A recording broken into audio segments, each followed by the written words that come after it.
Dabar pereikime prie bendradarbiavimo ir dialogo kūrimo patirties pasidalinimo. Kviečiu Renaldą Kulikauską, Klaipėdos regiono plėtros tarybos partnerių grupės pirmininką, pasidalinti savo patirtimi, kaip vystomas bendradarbiavimas Vilniaus regione. Klaipėdos regione. Taip. Labadiena, gerbimi renginio dalyviai, svečiai, žiūrovai.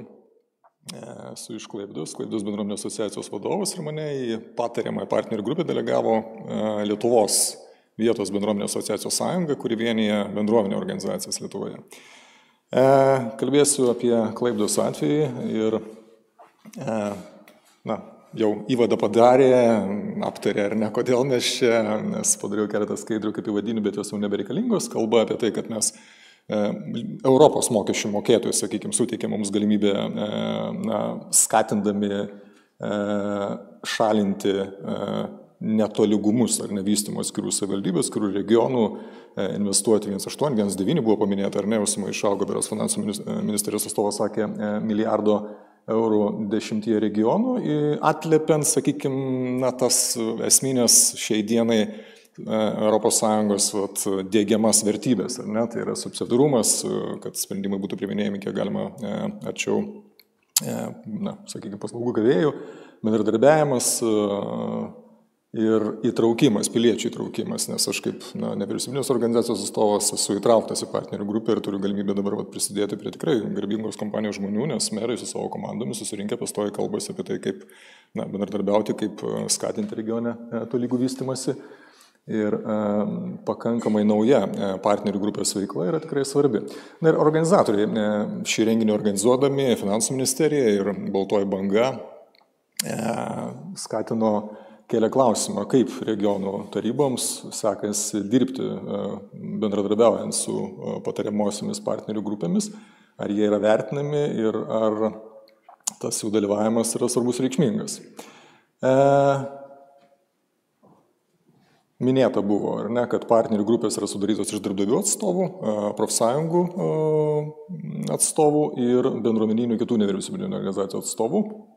Klaipėdos regione yra 7 savivaldybės, kurios renkasi ir aptarinėja, darė analizę, nustatinėjo probleminės sritis, ieškojo būdų sujungti į kažkokios klasterius, funkcinės zonas, sakykime, atskiros savivaldybės, kad kiek galima daugiau atskirų savivaldybių sprendimų priėmėjų ir vykdytojų ieškotų būdų, kaip spręsti tas problemas, kurios buvo išgrynintos analizės dalyse. Ir matot, čia tikrai nemažas darbas reikalingas, nes gyventojų skaičius Klaipėdos regione 321 000 čia nesenais duomenimis. Klaipėdos miestas sudaro didžiąją dalį, 46% bendrai regione. Ir įdomu tai, kad peržiūrėjau čia kiekvienos iš savivaldybių pradėjus darbą čia prieš 1,5 metų turbūt biudžetus. Ir radau, kad pačių savivaldybių skirstomi biudžetai gyventojui, jeigu paėmus gyventojų skaičius savivaldybėse, kaip man tas sudaro pakankamai skirtingas sumas, nes yra savivaldybė kaip Neringa, kur yra, jeigu aš dabar teisingai atsimenu, 3,5 tūkstančio tik tai gyventojų, tai ten tenkantis biudžetas, skirstomas biudžetas, sakykime, tarybos narių, kurie susirenka ir metinis, padalinus į gyventojų skaičių, mes turim vienam gyventojui 6 000 biudžeto sumą, o jeigu pasižiūrėsim į Klaipėdos miestą, tai 1600, ar ne, ir mažiausia suma čia Skuodo ir Klaipėdos rajone 1200, tai pakankamai skirtumai netgi imant biudžetą, ar ne, pagrindinį. Problemos. Kalbant apie problemas, ar ne, kurios buvo prašoma galbūt įvardinti, iššūkius ir geruosius pavyzdžius, tai aš supratau, kad plėstis iš principo neturiu ir kur. Buvau parengęs keletą tokių specifinių Klaipėdos pavyzdžių, ar nedirbant, bet nesenai tik tai Vidaus reikalų ministerija, kitas partneris baigė atlikti analizę, darė išsamų tyrimą, apklausas, interviu. Ir jų padarytos išvados, mano akimis, aš perskaičiau ir sakau, liuks, viskas, nieko neturėčiau pridėti, puikiai pataikyta bent jau į tą Klaipėdos, sakykime, problematiką mūsų bendradarbiavimo arba gerąją tą patirtį, ar ne, nes čia buvo išgrynintos esminės problemos ir vėlgi jau rengiamas planas, kaip, sakykime, ką keisti reikėtų reglamentuose, galbūt kolegijų ir partnerių bendradarbiavime, gal netgi ieškoti būdų teisės aktais įteisinti kažkurios dalykus, bet daugelį atveju mes supratom, kad tiesiog reglamentų pagrindų bus galima dėkti dalykus ir ten tiesiog kalbant apie etiką bendradarbiavimo, tai problemos. Partneriai per vėlai supažindami su regionų plėtros planų projektais, praleidžiant diskusijų etapą, palaikau, buvo. Partneriai nekviečiami regionų plėtros tarybų kolegijos sudaromas regionų plėtros priemonių rengimo darbo grupės, palaikau. Nei vienas, bent jau mano žiniomis partneris nedalyvavo, nei vieno kvietimo negavau į jokią grupę. Ir visi puikiai suprantam, ne pirmą kartą kalbamės apie tą įtraukimo, sakykime, procesą ir tam, kad jisai būtų efektyvus, visada pabrėžiama, kad partneriai turi įsitraukti kuo ankstesnėme etape. Tai yra vertinga, ar ne? Pirminėje diskusijoje jų dalyvavimas yra labai vertingas, o jeigu jie ateina tik tai, galutinį etapą, kai jau yra sudaryta, parengtas planas, netgi labai gera idėja, labai geras pastebėjimas, praktika rodo, tikrai esu nekartą patyręs, lieka nebepalaikomas, nes, žinot, mesgi jau surašėm, ką čia dabar, nebėra laiko perrašinėti dalykus ar neperformuoti juos. Partnerių grupės apkraunamas nereikšmingas regiono plėtros plano pakeitimais, palaikau 100%, 70% mūsų darbo, kaip partnerių buvo, sakykime, pasirašyti protokolus, kurie tvirtina nereikšmingus, nestrateginius praeito periodo perskirstimus likučių pinigų ir, tokiu būdu mes tarsi gal ir galim pasidėti kai kurie varnelę, kad dirbam darbą ar nedarom dalykus, bet tai tikrai nesusijęs su strategija naujo periodo. Partneriai neinformuojami kolegijos posėdžius, nesupažindami su planuojama kolegijos posėdžių darbotvarkėmis, palaikau, būdavo taip, nes Klaipėda unikalus atvejis tuo, kad galbūt pabaigsiu šitą skaidrę, partneriai neturi galimybės dažnai gauti informacijos apie praėjusių kolegijų posėdžius, nes kartais protokolai būna neišsamus, nes vėlgi pakankamai aptakiai vertina dalykus.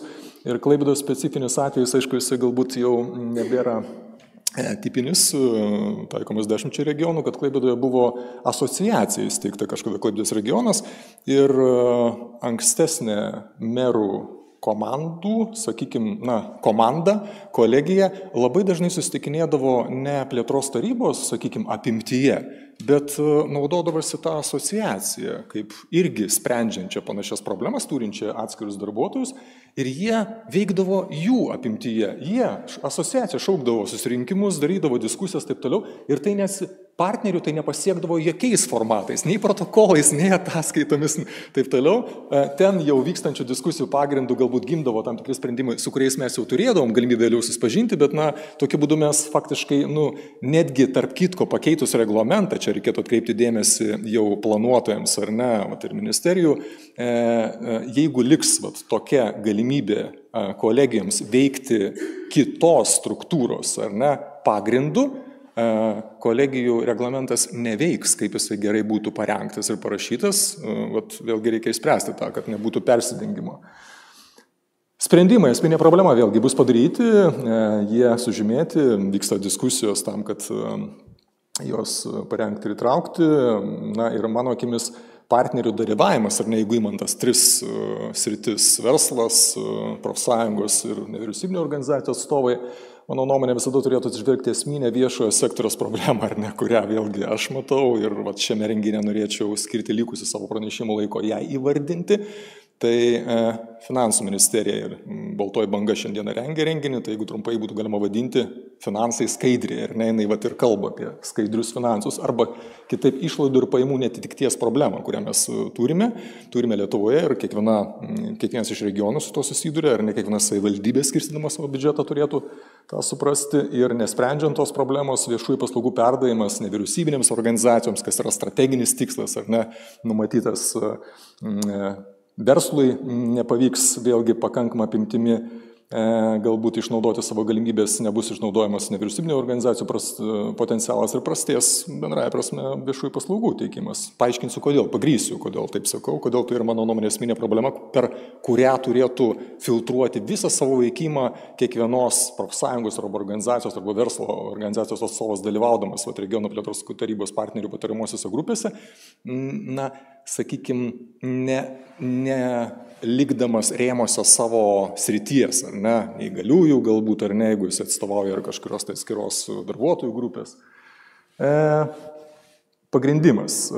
EBPO organizacija, klubas pažangių šalių, kuriai priklauso ir Lietuva, ir kurios patys šviesiausi pasaulio protai, ar ne, analitikai, analizuodami skirtingų šalių vystymosi dinamikas, įvairius kintamuosius, mokesčiai, paskirstimas jų, daro ataskaitas ir jau pagrindų, sakykime, lygina rodiklius, suteikia galimybę mums taip pat, ar ne, pasilyginti, kaip mes atrodom, nes kartais savo valstybės ribose, neturėdami galimybės lygintis, mes nežinom, kas yra gerai ar blogai. Tai EBPO padeda to daryti ir kelios skaidrės iš jų 240 puslapio ataskaita, labai vertingas,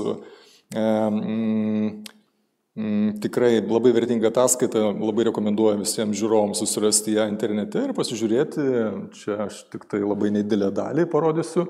EBPO ataskaita sako, ne pirmus metus jau yra neįvardinama problema, kad Lietuvos perskirstimas, tai yra mokesčiai surenkami pinigai, ar ne, kurių pagalba mes išlaikome visas viešasias paslaugas, institucijos funkcijas, nuo BVP sudaro 35,8 naujausi duomenys, kai EBPO Europos šalių vidurkis yra 46,5%. Jeigu mes turėtume šiandieną ES vidutinę mokesčių, sakykime, taisyklių rinkinį, ar ne, kiek nuo kapitalo, nuo pajamų surenkama nuo BVP į biudžetą, mes turėtume 7,1 milijardo papildomai pinigų. Šiais metais galimybė paskirstyti 7,1 milijardo, tai yra milžiniški pinigai ir daug labai papildomų paslaugų. Kaip matote, Lietuva čia geltonai pažymėta pačiame grafike, skaidrės, taip suprantu, nelabai aiškios jums matymui, aš pakomentuosiu galbūt. Čia vidurkis Europos raudonai, ten yra Lietuva pagal tai. Kalbant apie kitą kintamai, čia mes kalbėjome apie pajamas, ar ne, mes išsiaiškinom, turim mažą piniginę, ar ne, ir turėdami mažą piniginę mes, kaip ir šeimos biudžetas, turėtume orientuotis į, tokias, sakykime, labai protingas išlaidas, ar ne, pagrįstas išlaidas, būtinas išlaidas, ieškoti tikrai galimybių, kaip tą tinkamai naudoti, tačiau vėlgi, kalbant apie jau viešųjų paslaugų kainą, pas mus situacija yra įdomi tuo, kad nuo tos nedidelės piniginės labai didelės santykinės išlaidos tenka, čia ne visos išlaidos, čia tik tai apima tas valstybės išlaidas susijusios su prekių paslaugų pirkimu, tenka atlyginimų masiai išmokėti. Ir nereiškia paslaugų pirkimui, įsigijimui lieka santykinai nedaug, vėlgi lyginantys su kitais. Čia grafikas, kuris identiškas šitam, sakykime, kintamieji visi tie patys, tik tiek, kad jau priskirta 100% visų. Tai va čia labai akivaizdžiai matosi, kad Lietuva yra šalis, kuri Europoje daugiausiai santykinių tų lėšų išleidžia būtent išlaidoms susijusiams su atlyginimu mokėjimu ir atitinkamai įsigijimams, investicijams, paslaugoms ar ne, išmokoms pensijoms pas mus jau lieka žymiai mažiau. Kitas BPO ataskaitos grafikas, kuris parodo išlaidas jau nuo visos išlaidų masės, ar ne, viso perskirstomo biudžeto, rodo tai, kad Lietuvos išlaidos susijusios su darbuotojų dirbančių viešajame sektorėje darbo santykių apmokėjimu sudaro 28%, kai ES šalių vidurkis yra 20%. Vėlgi, matot, koks didelis rezervas. Reiškia, atitinkamai pensijoms, investicijoms, paslaugoms pirkti mes turime santykinai mažesnės lėšas. Kalbant apie, kas labai dažnai mėgstama, nežinau, galbūt nebūtinai Lietuvoje, kalbant apie išlaidą susijusią su tam tikras sritimi, ar ne, kiek mes skiriame švietimui, arba kiek mes skiriame pensijoms. Mėgstama lygintis ne su tuo, kokią santykinę dalį nuo mūsų piniginės mes išleidžiam, ar ne, nuo pajamų, kurios jau išsiaiškinom mažos, bet mes labai dažnai kalbam ir mėgstam lyginti, kiek nuo BVP tos išlaidos sudaro. Ir tada lyginame su kitomis pažangiomis šalimis, nors to šalis piniginė turi žymiai didesnį. Ir čia problema yra tokia, kad jeigu mes įvertinsim, vieną tik tai kintamą, vėlgi skaičiai labai mažyčiai, aš paimsiu vieną sritį, apie kurią pastaruoju metu labai daug kalbama, ar ne, švietimo sritis. Lyginant nuo BVP, mūsų mažoje piniginėje švietimo išlaidos jau, EBPO ataskaitoje praeitų metų duomenimis, sudaro lygiai tokia pat 4,8% nuo BVP, kaip ir ES vidurkis. Jeigu mes mūsų santykinai mažą piniginę jau šiandieną paversime ES, imsime, kad tokia pat dydžio kaip ES vidurkis ir paliksim tas pačias proporcijas išlaidų, mes gausim, kad švietimą mes išleidžiam dabar jau 130% nuo ES vidurkio. Jau daugiau nei ES pažangios šalis. Viešojo sektoriaus darbuotojų veikiančių institucijose, valstybėse, savivaldybės yra vėlgi Lietuva geltonai pažymėta, kaip matot, stipriai daugiau, čia yra procentas nuo visų dirbančiųjų Lietuvoje, nuo visų dirbančiųjų šalyse santykis. Tai vėlgi mes turim tą santykį didesnį negu ES vidurkis. Ir Agnė Bilotaitė, pradėjusi savo vidaus reikalų ministerijos kadenciją, faktiškai jau po kelių savaičių sušaukė viešą susitikimą su visuomenė ir pristatė analizę padarytą viešojo sektoriaus ir matyti jau iš anksto buvo kalbama apie tai, kad ta problema yra, nes BPO savo ataskaitas patikinėja jau eilę metų iš eilės ir daugelis žmonių, kurie skaito, gilinasi, puikiai supranta tą problematiką. Ir jinai įvardino, kad taip, turime tokią situaciją, turim tiek tarnautojų, mes investavom per pastarosius 10 metų milijardą eurų jau į skaitmeninimo programas įvairias ir tai turėtų paprastai versle, tai reiškia, kad nebereikia tiek daug darbuotojų ir atlikti tam tikrom funkcijom, arba mes turim galimybę tų funkcijų žymiai daugiau daryti, efektyvinti darbą ir Bilotaitė pripažino, kad jinai vienas iš sprendimų, vienas iš svarbių darbų, ko jinai imsis, tai yra mažins to, kažkokiu būdu spręs, ieškos, kur yra per daug, kur yra galbūt per mažai ir perskirstymą darys arba tiesiog mažins viešo sektoriaus darbuotojų skaičių, bet tendencijos yra tokios, kaip matot, vėlgi BPO ataskaita rodo, kad per 19-21 metų periodą, jeigu bendrai dirbančiųjų Lietuvoje darbuotojų skaičius šiek tiek mažėjo per šitą laikotarpį dinamiką į mažėjimo pusę, tai viešajame sektoriuje atvirkščiai daugėja. Tai tas santykis vėlgi tik tai auga. Ir ieškant sprendimų labai svarbu, kad valstybė rastų pusiausvyrą tarp pajamų ir išlaidų ir partnerių grupės vaidmuo, aš manau, čia yra labai svarbus, nes jeigu nebus imtasi, tarkim, mokesčių pertvarkos, ką jau sunkiau jiems įtakoti, ir net čia jau vis dėlto valstybės strateginio valdymo dalykai, tai kalbant apie išlaidas, partnerių grupės vaidmuo tai yra tikrai svarbus, nes savivaldybėse, vėlgi ieškant būdų, kaip netgi apie šitą biudžetą kalbant ar ne, ir diskusijų galbūt temos, jos gali paskui nusileisti ir savivaldybių pagrindinių biudžetų skirstymo diskusijas.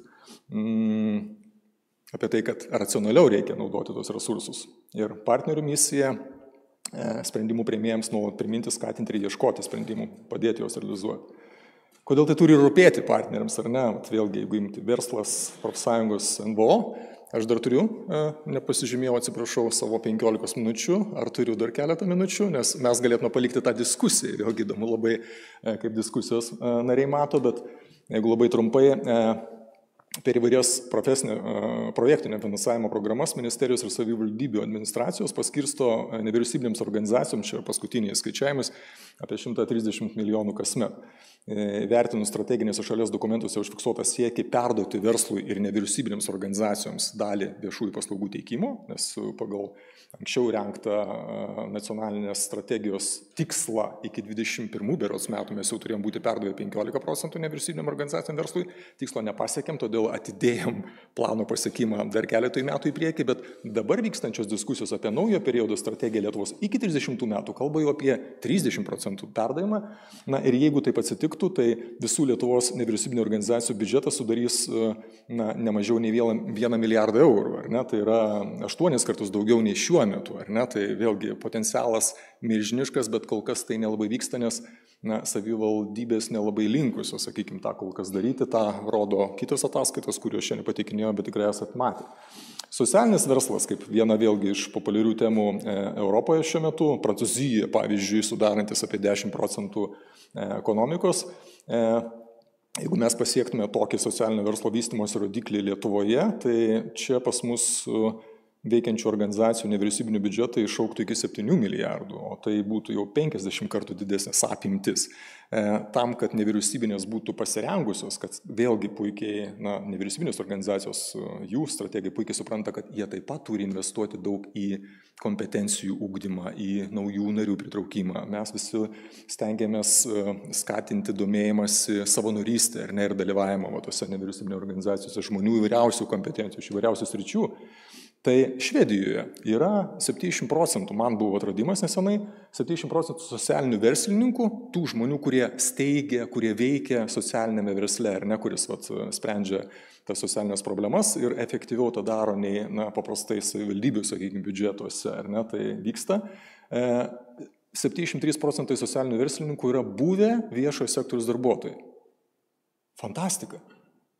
Žinot, ką tai reiškia? Tai reiškia, kad jeigu mes jau šiandieną išspręstume Agnės Bilotaitės deklaruotą tikslą atitikti ES vidurkį su darbuotojų skaičiumi, mes jau šiandieną galėtume atleisti 75 000 viešojo sektoriaus darbuotojų, paieškoti, kurie ten, sakykime, pasislėpia, kurie ten neefektyviai veikia šiandieną palyginti su ES vidurkiu. Mes dabar turėtume nuostabę kvalifikuotų specialistų jėgą, kuri dalis jų nueitų į verslą, dalis jų nueitų ir kurtų, kaip Švedijos pavyzdžiui, socialinius verslus, ir lygiai tas pačias socialinės problemas spręstų jau efektyviau, ką rodo vėlgi Didžiosios Britanijos pavyzdys, kai socialinis verslas įkurtas, tos pačius dalykus sprendžia kokybiškai ir valstybė tai kainuoja pigiau, nei kainuodavo iki šiol per biudžetinės įstaigas vykdyti. Ačiū. Dėkojame, gerbiamas Renaldai. Labai išsamus pristatymas. Ačiū Jums. Manau, kad dar bus galima išplėsti visas šias temas ir diskusijos metu. O brangiai, kurie esate čia susirinkę, klausimus galėsite užduoti jam truputėlį vėliau, kadangi transliacija vyksta, nesustoja, norisi keliauti toliau.